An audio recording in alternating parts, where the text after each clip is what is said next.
so stressed about the outcome, so stressed about trying to be good. Stress, like, I don't get this at all. Like, I'm not really a big talker, but I'll do it because the 20% of good outweighs the hopefully solving for the academy. So first thing, those things are great, and you do it for that reason. Obsessive, locked away. Welcome to JustAQuickConvo. Today we're welcomed by Sam Warburton. Sam, thanks for joining us. Thanks for having me. Appreciate it. Yeah, really appreciate your time. I think almost a bit of a dream guest for me, really. I'm not a rugby personal player per se myself, but I think growing up as a aspiring athlete in Wales, you're someone that me and a lot of others looked up to.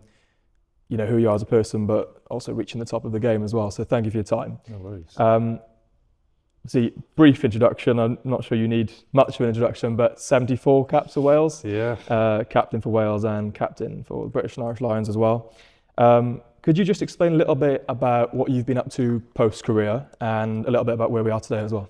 It's nice you say that, by the way, because I'm just sat in the family stand in Cardiff Stadium, you know, with my boy watching the football, because I love football growing up, and I watch all the boys playing now, and I'm like, I just presume no one has a clue who I am anymore, because I'm like, I'm 37. It's not the case. Yeah. I told Ruben that I was doing this, and he was like, what? So I saw him come on when he had his first game back for injury the other day, and I knew I was chatting to you, but I just like, I presume that people in the football world, anyone in their 20s now, wouldn't know who I was, so thank you, it's very nice. You know, since I finished in 2000, and my last game was 2017, so I was only 28, was my last game, and at the time I remember, which we'll probably dive into that, but I remember I didn't feel like it was premature, but now I look back and I look at 28-year-olds playing football or rugby, I'm like, oh, I was quite a young man still, but after that moment, I probably had people like, oh, you need something to like get into.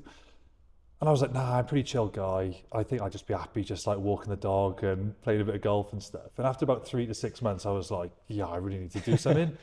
And I naturally went into the broadcasting world, and I was very fortunate that when I was playing, because I was always very respectful to the TV and the media. And I think that's probably some advice I give to young players in all sport now is never burn your bridges, because you never know when they might come back round when you finish playing. And it is a short career sport. So I always like to think I treated people well through my career. And they sort of I had a couple of handshakes. So like, look, when you finish, we'd love you to come into TV. So I kind of knew I had a way to go into the telly. So I've been doing that for the last 8 years. TNT Sports for the domestic rugby, and then BBC for international rugby. And I started, you do like a column with the Times, which has been quite fun. I do quite a lot of public speaking about like leadership and stuff, given my background. I didn't anticipate going into that world, but in sport, like the lifestyle you live now and the lifestyle I lived, we think it's normal, but it's actually not. And it's not until you go out of that, you realise that not as many people prepare with your diligence that they do in the real world. So I do a bit of speaking on that. Then I started this, SW7 Academy, which is just an online training platform where we just coach people online through an app virtually on varying demographics and goals on how to get fit, and because there's a lot of misinformation out there. So they're like my sort of 4 pillars at the minute. So I've kind of got like 4 or 5, I say part-time jobs, but I'm heavily invested in all of them. So I'm busier now, I think. My twin brother says, Sam, you're busier now than when you were playing, you know, but I've chosen things I'm passionate about, so I find it really enjoyable. Doesn't feel as difficult then. No, so it's given me a good purpose, it's given me a good reason to get out of bed, things I love, and if you love it, or I'd like to think that you're going to be reasonably good at it just because you have that passion. So that's what I'm up to now. You mentioned you retired I've got 29, but you said 28. The last game was at 28. Yeah. You know, I listened to something where you said you had some physical issues, you had 7 operations, I think, in your career. Multiple muscle tears, multiple concussions, diagnosed and undiagnosed. How much of a toll did all that take on you, not just physically, but mentally throughout your career?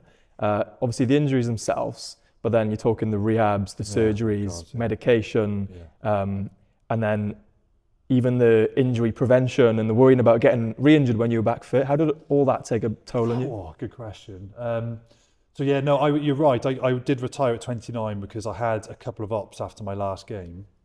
I had a neck op and a knee op, which was 2 of those 7 that you mentioned.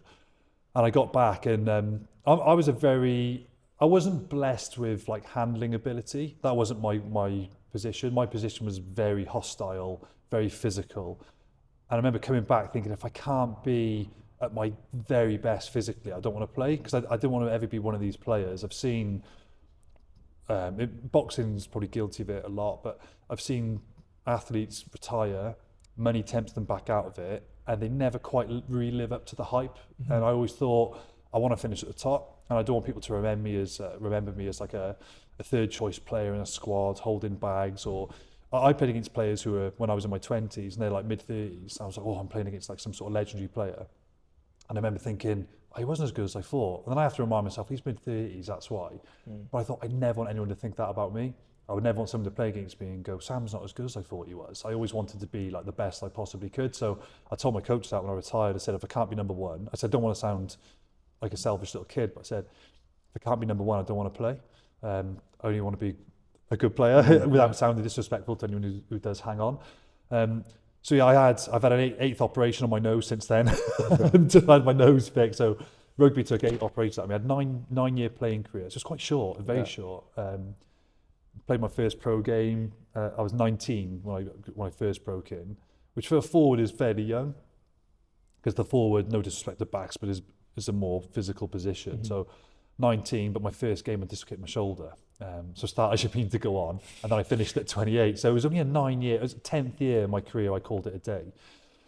And 3 years that I was injured. When I had it all up, 3.5 years I was injured. The first time I had a shoulder op, which is the one I just referred to, I remember being in tears, because I was due to go to South Africa to play for Wales, and I missed that summer tour, which is like a big one to sort of try and announce yourself on the world stage for the first time.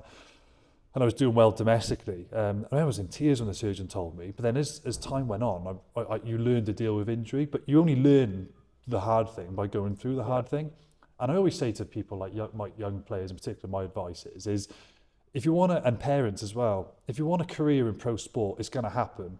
Now, it might happen when you're 19, an injury now or an op. It's going to happen multiple times likely, but in rugby, it's multiple times. Yeah. But if it doesn't happen at 19, it's going to happen at 21. And if it don't happen at 21, it's going to happen at 23. So that hurdle is going to come along your career path at some point. And one thing which breaks me, which I never tell people, but when I meet people and they say, I didn't make it because I had a shoulder drop when I was 18, or I had an ACL. And I don't say this because I don't want to belittle them, but in my head, I'm like, I had 2 ops by the time I was 20. It didn't stop me because I just had this mindset of, I just refused to be told no. And I say like to people, look, if you get to 21 and you've been that resilient and you've stuck in, or 22 and you still haven't made it, that's when there's that bitter pill to swallow is, well, maybe I'm not quite good enough. But people who blame injury, I'm like, no, it's not the injury, mate, you quit. You quit. That hurdle came that I was referring to. Other athletes who are more resilient get over that hurdle because they realise it's either going to come now or come later. Everyone's going to have a problem, but you just need to figure out the solution to get over it. And that's very much what I was like. I never let an injury sort of define me. I actually always used to think, I used to lock myself away for 6 months, however long my rehab was, but I get a plan with my medic, with my S&C, and my first thought was, right, what am I going to focus on in each month, and how do I get back better than I did before? And then I can't wait for that moment when you go back on the pitch and you're even better than which you can do. And that's what people have to accept. Injury don't mean it sets you back time-wise, but actually, and you know what it's like in a pro sport, it's very hard to be selfish in a pro sport because team comes first. But when you're injured, actually, it's a good opportunity to be very selfish, focus on yourself. You can still help the team and be involved in team meetings and stuff. There's a good opportunity to actually be very selfish and come back better. Yeah. So, yeah, the first injury, I found it hard to deal with, but then you quickly learn. And you have good mentors, good senior players who talk to you like this, medics who've seen it a million times. Yeah. They're like, this is an opportunity to come back and blow everyone's socks off when you come back. And that's how I perceived every injury. Yeah. So when I got injured, I actually thought, one, it gives me a break from the game, physically and mentally, because the game's hard. Yeah. And I always sympathise with footballers. We have to play 30 times a year maximum. Footballers play more than that. So to get yourself up emotionally for 30 games a year in rugby is a really hard thing to do repetitively, week in, week out. Get a break from that finally. So you get that psychological break and you get that physical break as well. So I actually learned injury actually can help prolong your career, because if it's a 6-month injury, well, that's going to add potentially 6 months at the back end of your career. So you sort of reframe it. And then I actually ended up dealing with injuries a lot better than when I was younger. For me, like I've got an ACL at the minute, and I think a big chunk of the disappointment of being injured is obviously the missing playing sports. Like, I love playing football. I want to play football. I'm missing out on all the the experiences, going away on the bus, playing the games, winning in front of the fans, all these things.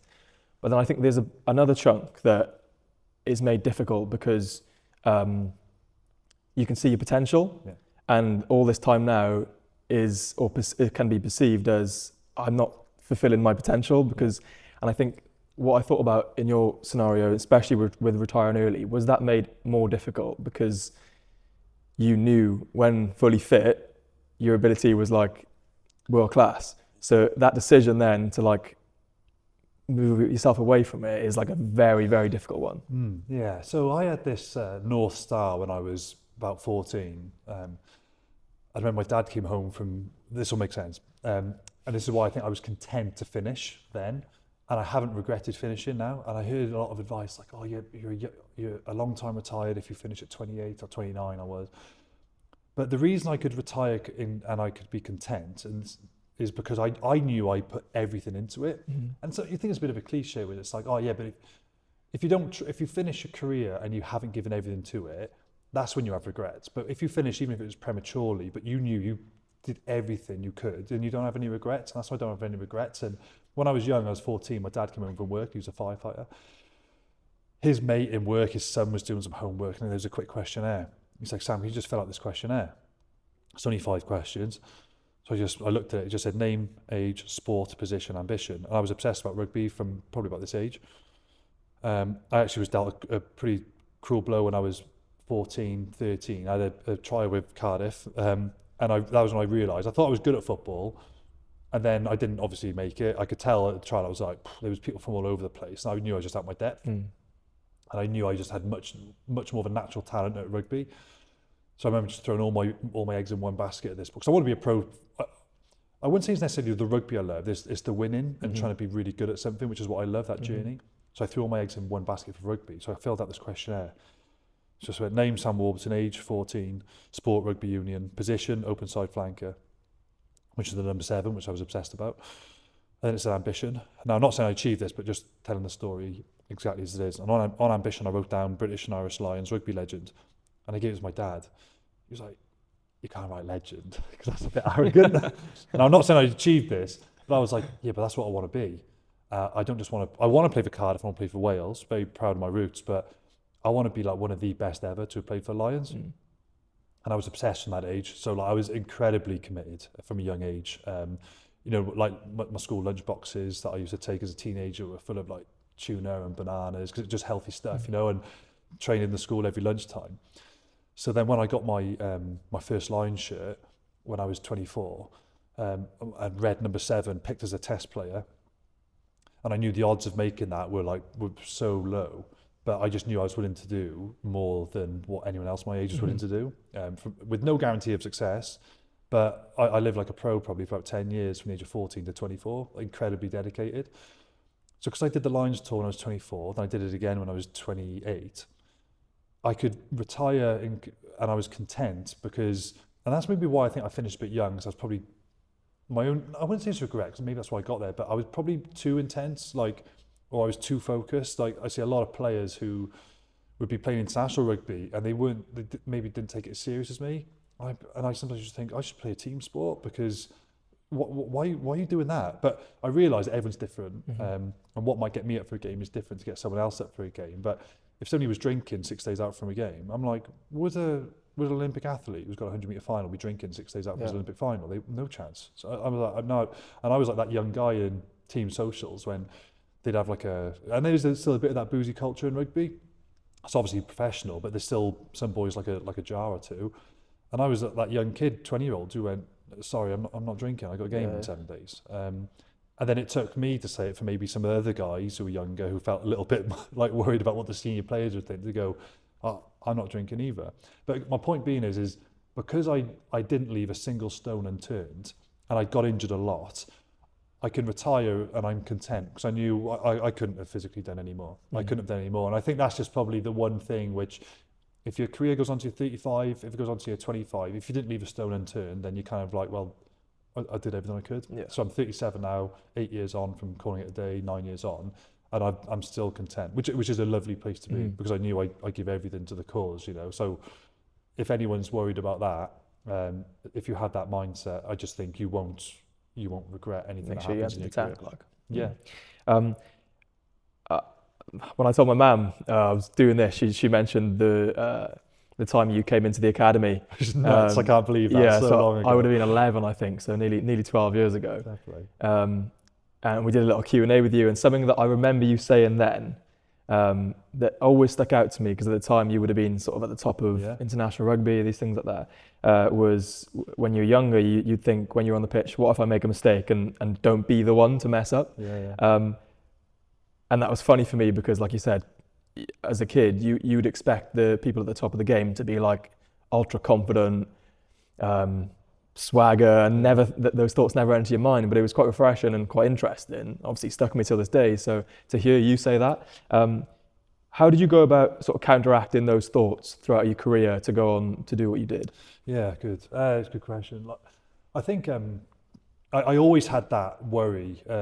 When I did like my autobiography, when I finished, they wanted to call it something cheesy, like too big, too fast, too strong, because they just think, rugby guy, big, abrasive, confident, and they got it back. They're like, you're quite open and you're quite vulnerable, actually. And I was like, yeah, no, I was. On the field, they portray this like big, angry captain, like, but it was full of, and that's why the younger generation now, when they experience nerves, anxiety, I'm like, my whole career was nerves and anxiety. Match day was the worst day.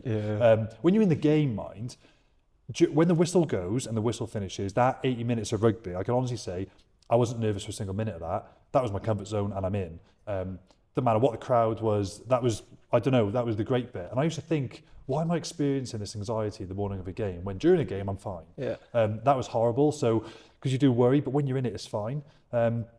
So I did have those worries, but then, and I worked with a sports psych from quite a young age. So we had a sports psychologist when I was 22 with Wales. So I worked with a lot, particularly with the captaincy, because I was given captaincy at 22.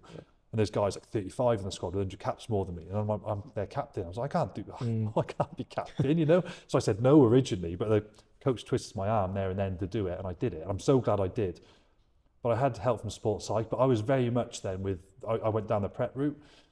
And I just found, like I can remember this like yesterday, but I took great pride in my changing slot. We shared a changing training ground with Cardiff City at the time. But my change, I'm not like the dressing rooms. I mean, they had the top floor, we had the bottom floor. But I remember going in every day to training, and my changing slot would always have my wet top hung up with a hanger. I had my hard ground and my soft ground boots and my lifters for the gym, like perfectly set out.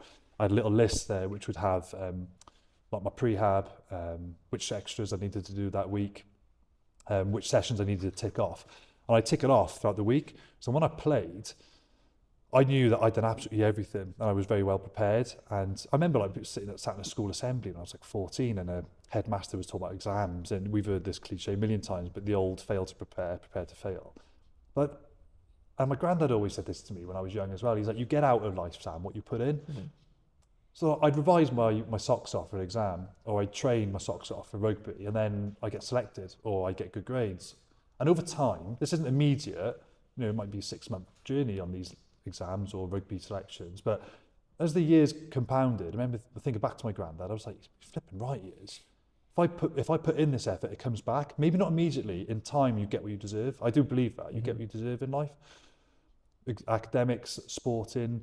So because I had then suddenly this sort of preparation mindset, I found, well, if I can prepare and I can do everything to my ability, then I know when I take the field, I look across at my opposite number and I'm thinking, I was lucky for my position. I'm naturally, you know, tall and quick and stuff, but there's loads of us who are tall and quick when you're in the academy. When you're in academies, everyone's got some speed or agility or height or power or whatever, but it's the ones who've got, they're the most diligent trainers, they've got the mental toughness that the others don't have. I'm like, he don't eat like I do, he don't sleep like I do, he don't train as hard as I do, he doesn't have my mental toughness, and he hasn't got my natural genetic ability. He can't be as good as me. And this was like the sort of positive self-talk I'd always say to myself with my psychologist. And we actually created a book for me when I was young, because he saw I had this mindset. And it sounds like a bit of a narcissistic thing to do, but we had things in there like, I wouldn't search this in case you come across bad ones, but he'd find like positive newspaper clippings from like really credible people who saying positive things about me, because I tried to stay away from all the press. He'd have my like brand ambassador deals, because it was just proof that what you're doing is right and what people think of you, and it would just build up my confidence. I'd have all my PRs from speed, fitness, lifting, all my accolades to date, and then I'd only scan this achievement book for like, you know, 2 minutes, and then you're Feel pumping good up about your yourself. tyres. Yeah, you're pumping up your tyres, and I'd be playing my opposite number, going, yeah, no, I'm going to do this guy, absolutely fine, you know. So because I had that, I did have this natural mindset of I didn't want to make a mistake, but then I took all these small steps towards it, and you can just suddenly fill up that confidence bank pretty quick, you know. So I ended up taking the field then pretty confident. You still have to deal with anxiety and nerves, that's natural. And I remember sat in a change room very much like this, and I was like late 20s, finishing my career, and a young player was like, do you still get nervous, mate? Like when you're just popping your boots on that bit before warm-up? And I went, mate, every game, because I care. I really care, and I think that's a good thing. I think it's a good thing. And there's two ways when you're nervous. I remember saying this a few times when you're doing your sort of pre-match team talks, but you know, the big games, it's fight or flight. Like when you're in that dressing room, that pressure cooker, it's quiet in the dressing room, innit? You don't know what's going on outside. They're amping up the stadium, they're putting flames out, whatever. You're in this sort of quiet dungeon of the changing room. But and what's quite reassuring, you go to a Lions tour and you think everybody's going to be these like ultra confident alphas. A couple of guys are like that, where they're not, but most of the team are just like this. You know, before it's a horrible place to be sometimes. It's just for you playing big game because It's human as well. it's massive, yeah. And you realise they all go through this. These legendary players I've been looking up to for 10 years, and I was a teenager watching, they all go through it. So I think it's quite natural. You understand when you play pro sport, all those emotions are normal, but as long as you come out with that fight instinct, not the flight, you know, the animal instinct, I'm like, that's your big game player. Your big game players, when the pressure's at its most and you have to win, your big boys step up and they turn up for the big games and make sure that you're one of those big game players and you come out and you fight in the metaphorical sense, you know. So that was always my mindset, and that's how I sort of got through that nerves, that doubt, that anxiety. Yeah, I'm quite into like basketball, NFL, things like that, and Kobe Bryant is someone who speaks about this sort of stuff, and or did. And I remember something that he said was like, it's normal to have those thoughts. Some people try and fight them or think, I can't feel nervous, I can't feel anxious. I have to feel like you said, brute, bang up for it all the time. But it's just human, like your brain's trying to protect itself, look for future risks, things like that. And instead of fighting it, just observe them for what they are, which is just your imagination running its course. My mum always said to me growing up, like it's so true, like she'd always say, never let your nerves get the better of you. It's like another person in your brain trying to put you off, and like you say, trying to protect you from the environment that you might be walking into. And she always say to me, never let your nerves get the better of you. And say if it was even an exam or it was a trial growing up, it was a big game for Wales and you have these nerves, and you do the thing, and I'd always go home and she'd say, when I was coming through, and she'd go, was it as bad as you thought? Never. So, no, it wasn't. It's just this future doubt that you build up, and it's never as bad as you think. And once you go through that time after time, you just build up that confidence back, you know. So to get good at the thing, you've got to do the thing, and you've got to do hard things to be good at it, you know. So actually put yourself, whether it's your parent, whether it's a coach, put yourself out your comfort zone, because you think it's going to be worse, but it's actually not as bad as you think. So get out of that comfort zone, and you'll be able to deal with it okay.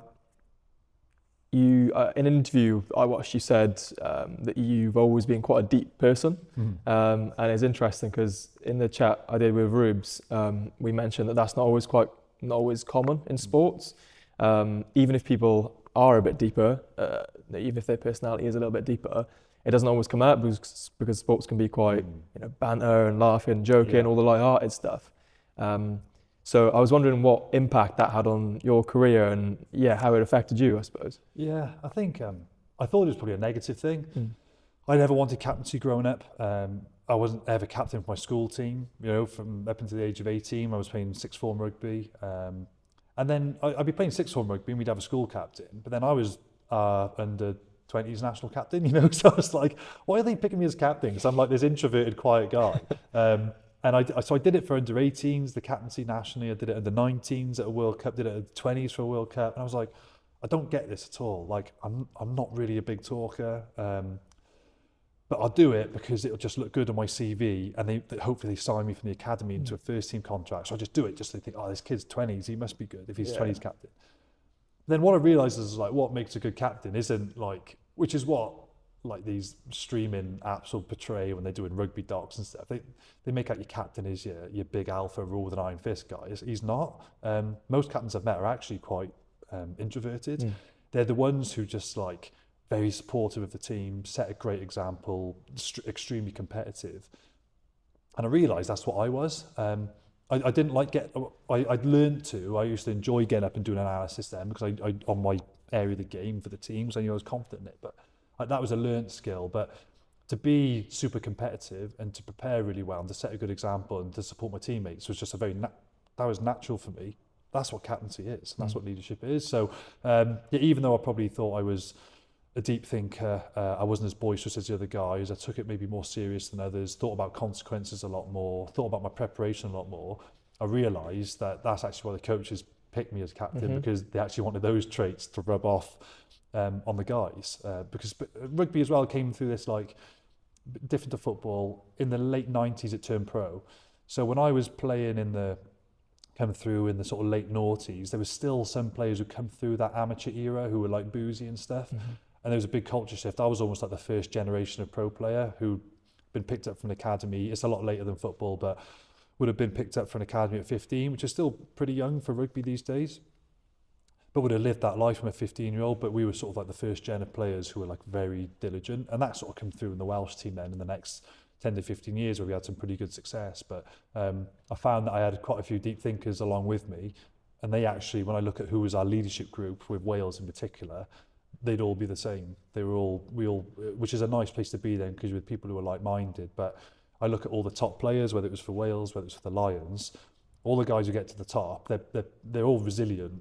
Definitely, that's the number one thing, but they're all pretty deep thinkers and pretty obsessive about what they do as well. And I thought it was maybe a bad thing, but I look back and like, that's probably why I managed to achieve what I achieved, because I was that way minded. So you learn, oh, this is probably a good thing, because they're the guys who aren't deep thinkers, who are a bit too casual. They end up not making it as far. It sounds to me like you're talking a little bit about like being authentic as well, because like you said, you might you thought at the time those coaches, they wouldn't be looking at you because you're the quiet person, but because you were that quiet person and you stuck to your roots and you were just being you, that's probably more attractive to them. Whereas like we tend to, sometimes when we're young, I think the opposite, we have to fit in, we have to do that. Yeah, interesting to say that, actually, because when Andy McCann, who's the sports psychologist I worked with, I mean, we're still in touch now, but we came up when I was 22 with what we call like my leadership compass. So he said, I want you to put on the 4 traits that you want to demonstrate every single day to be a good leader. And on your point of being authentic, he's like, the first 2 I want you to pick are 2 things that you think you naturally do anyway, because you can't reinvent the wheel. You can't try and be someone you're not. And I've seen people who get given those roles, and they try and be someone they're not, they change, and they suddenly sit on a pedestal and think that they're more important. It's like, no, leadership doesn't mean rank. It doesn't mean that you're certainly higher up than anyone else. I never liked that. I just want to be one of the boys, you know. But my 2 authentic ones were to be positive, because I was always positive in my own belief, in my own ability to try and be the best player I could be, and the team's ability to be one of the best teams in the world. So, and I always believed that, not naively, but I was just always very, well, if not me, then who? Like, why not us? You know, I was always very positive anyway. And the second one was to be like the best pro I could be, because then that trait will rub off on anyone who walks into the squad. If they want to come into the Welsh team and they watch how you, I'm sure you do it with Cardiff, like when you first go into Cardiff, there might be senior players you look up to. You just observe them and what do they do day to day? Like some of them sort of surpass your expectation. Oh, he's a great pro, great guy. Some of them you think, I wouldn't behave like that. And so I always wanted to be very positive, really good professional, just to set a really good example to the team. But they were like my 2 authentic ones to make sure I could still be myself. But you're absolutely right, you have to be authentic and be you. Because if you're not, boys at that level will be able to see straight through it. Of course. I was going to say, like, doing this for me has been like a chance for me to practice being authentic as well, because like I'm in front of a camera, usually meeting people I've never met before and sharing it to whoever listens. And it's like, it's been a really, really good like tool for me to actually put that into practice, like being authentic, being myself, and like putting myself out there for people to judge or watch or whatever. And so, I think like, it's just been a lovely tool. You're good at it. Thank you. Very good. I would have had no clue that you're your age where you are. It's like you've been podcasting for years, you know. Thank you. I've had people who've been all over the shop. But that's why I'm like, fair play to you. You can tell I've only been in your company now for a few hours, and we've obviously chatted before, but I can see why you are where you are, because you're different to the others in a good way. Yeah. Thank you very much. Appreciate that.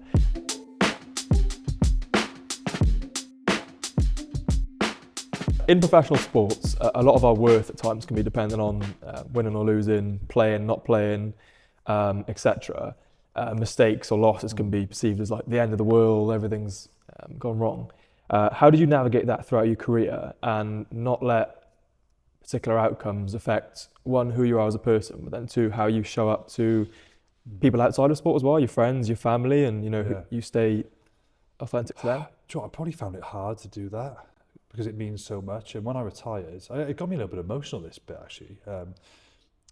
He didn't say it to me, my twin brother, really close with, grew up in the same bedroom, played sport, growing up together every day.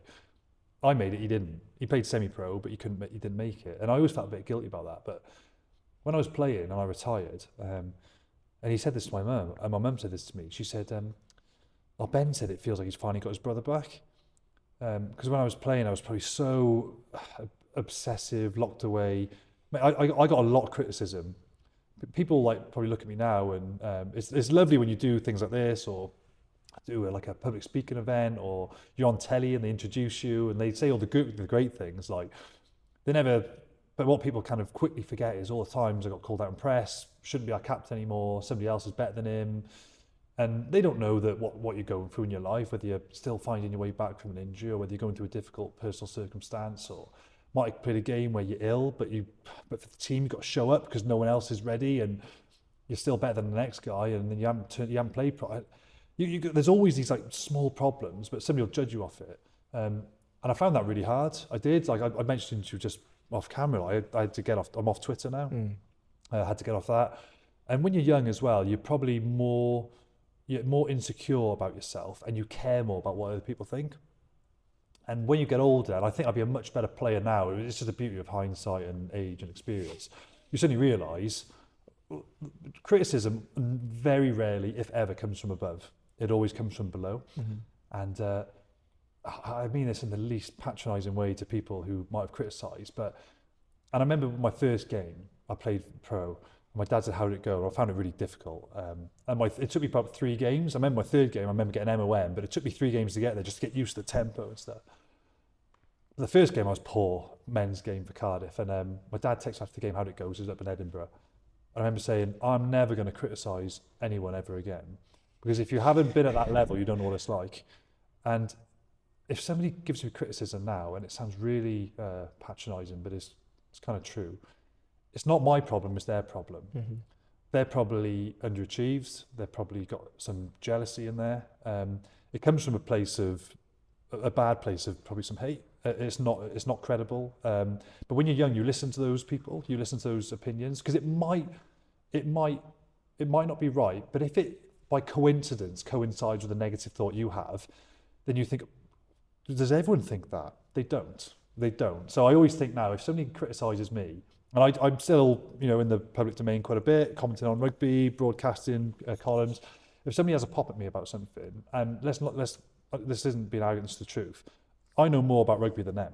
So I'm not wrong. It sounds arrogant, but I know more about rugby than you. No offense. So I know it's an opinion as well, and my opinion might not be right, but I'm going to know more than you. No offense.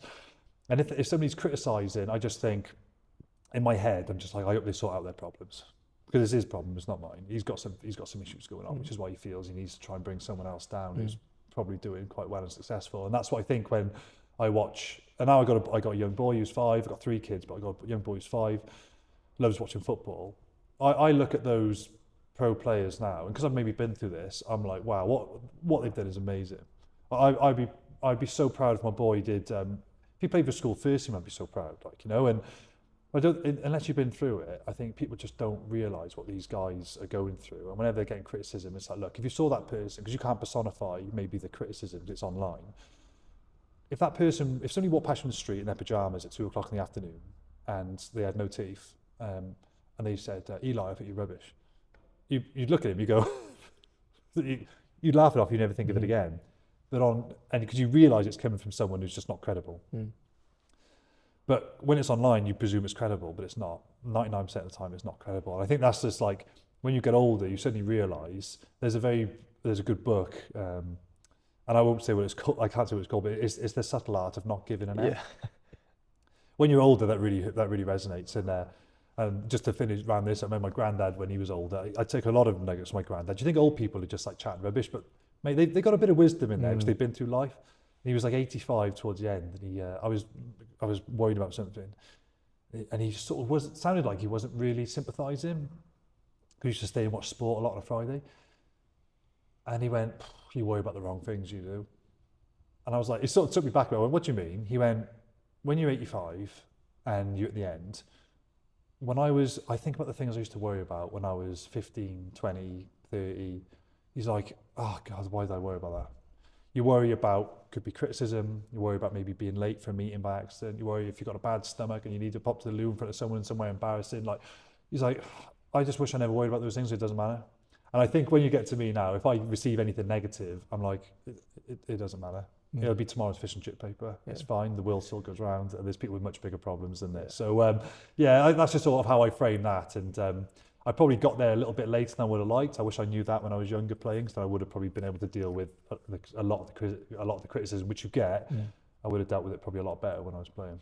It's really refreshing to hear you say that, because like we're all human, do you know what I mean? And it's one of the reasons why I'm doing this is to like highlight the idea that like what you see isn't like the big athlete and stuff isn't always what's actually representative of them. But in life, if you want the good stuff, you got to take the rough with the smooth. Yeah. If you want to be a pro footballer, it comes with some sacrifice. Yeah. It comes with some criticism. But guess what? You're a pro footballer, and there's 99.99% of people who would love to be in your position. So you just got to accept, no matter how nice you are, no matter how good you are, you will not please everyone. And the sooner you accept that, the better.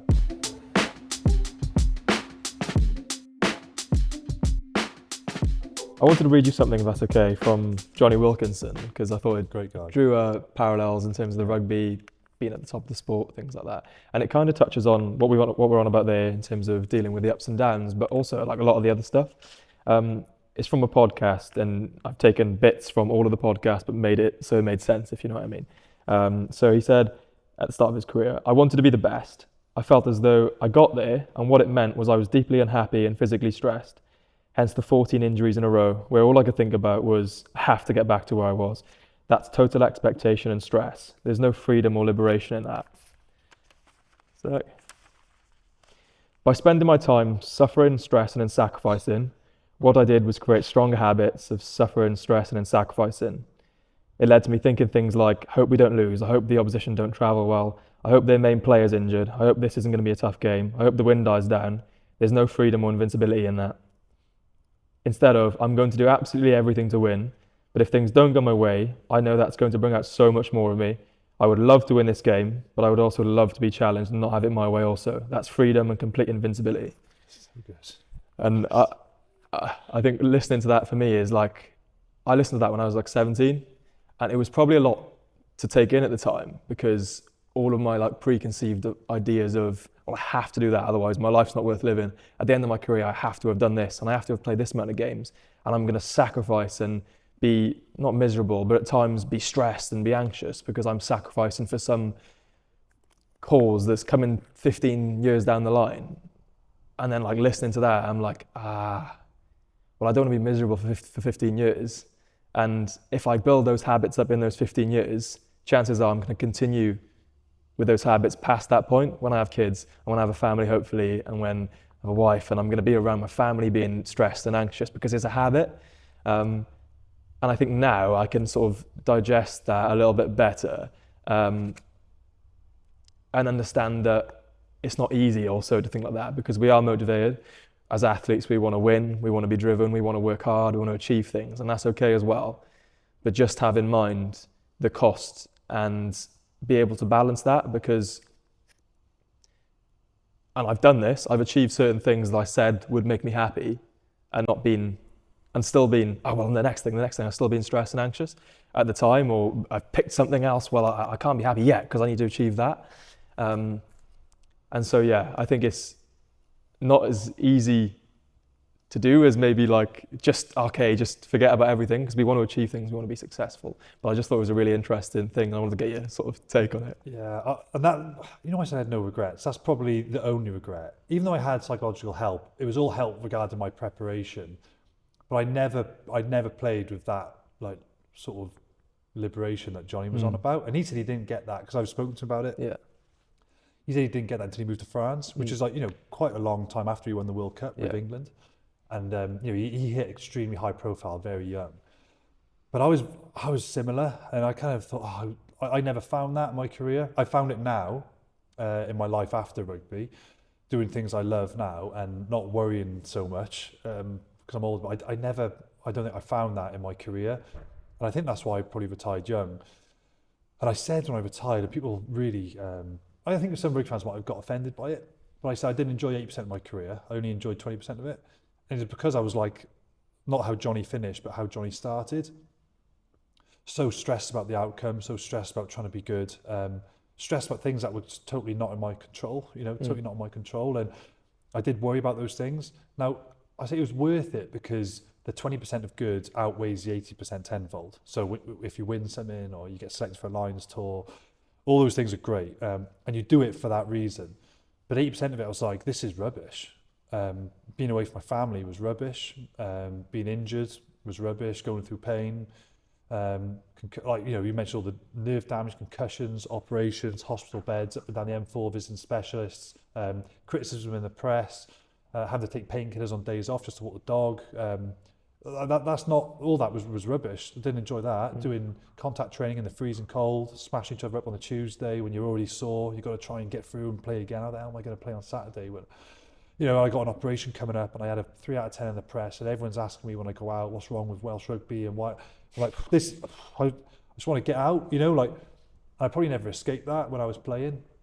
So my only regret would be I wish I had my mindset now when I was playing. And I when I talk about my compass I had earlier, and I always say this is the P I'd add to it. I had 4 P's in there by coincidence. It was like positive, professional, people, about getting good people around you. And then your performance has to be number 1. But I said, this is when I was intense thinking this. And now I'm like, now I'd add perspective. Because when you're a pro player, I'm sure you've been through this, you get asked to do like some charitable appearances, and at the time you're like, I just want to go home and chill out because I've been training all day, or it's my only day off this week. But some of those, I've done them, and some of those charity experiences have been the most sort of formative experience of my life, because you think what you're going through is bad. And then there's examples where I've met people who've lost their parents or they're terminal themselves, and they're worrying about the end of life. And then you suddenly look at the predicament these people are in, and you compare it to yourself, and you're like, all those little worries and doubts. Feels shallow.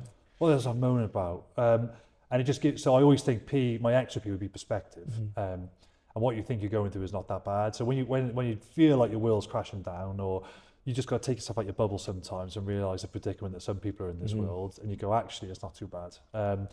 So yeah, I'm doing like press conferences and go, when I was older, maybe I got there just towards the end. Because how do you deal with pressure? I'm like, this ain't pressure, mate. I wouldn't say that because I don't want to sort of belittle them, a journalist at a press conference, but I think, man, this ain't pressure, not at all. So I think once you have that perspective, it allows you to probably have that liberty, experience that liberty that Johnny was on about, which I think is, if you want to play better, and there was one senior player who said this to me, he told me this, but he didn't tell me how to, so probably I didn't get there quick enough. That's why it's great that there was no podcast when I was 17. So we can learn. I just see these people thinking, they've got maybe complete different mindsets to what I've got. You just worry that you're this person on your own. But it's great that this is accessible to your athletes now. So they go, it's normal to feel like this.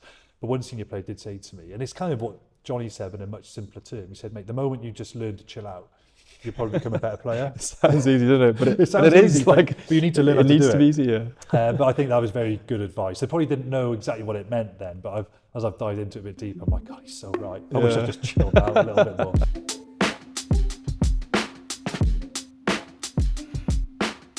So I asked you to come with a little question for me as well, just to reverse the dynamic. So far away. Yeah. So I put this. I can't take the credit for this question, right? Because I popped into ChatGPT.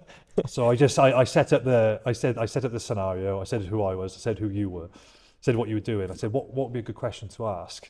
This was pretty good, isn't it? But it's got this one, and I thought that's a good one because I find you don't. And I'm just sort of giving a bit of context to the question. I find a lot of people, in the least patronising way, don't really understand, and I wouldn't expect them to, because I probably don't understand what they go through. Don't really understand what pro athletes go through. So what I was going to say to you is, what part of the mental side of football do you think fans completely misunderstand? Oh. So I think they think these footballers, they go, boys, paid well, young men playing their career for a living as a dream. But I think there's always tough parts of a career which people don't see. Mm. So what's probably the tougher parts of being a footballer that you think the average fan might not appreciate, or the mental side that you have to go through, which they might not realise? I think there's probably a lot of things. A lot of them we've probably touched on. Try to think of like the main things. I think. So I find that there's not much sympathy with footballers. Yeah. Because of the flashiness and all that. Yeah, and they just think, well, they get paid well. Yeah. And I've always said this. I remember because I was in, it's well documented. I was in school with Gareth, and he talks a lot about the criticism when he was in Spain. But I remember thinking, like, money doesn't mask pressure. No. And I still sympathise with the pressure that footballers have to go through relentlessly through the season. Mm-hmm. And they get judged more than rugby players because you play in front of bigger audiences, play more regular. And I like, look, of course it helps. But I'm like, it doesn't take away pressure. And I always wondered what you found was the difficult side of that. So I was going to say that. So it doesn't, for anyone that's like said or thought, when I get X, I'll be happy, I'll be sound. When you say X, you mean financially? Or anything, achieve anything. Yeah. Could be financial, could be this amount of games, could be this length of contract, this club size, whatever. Yeah.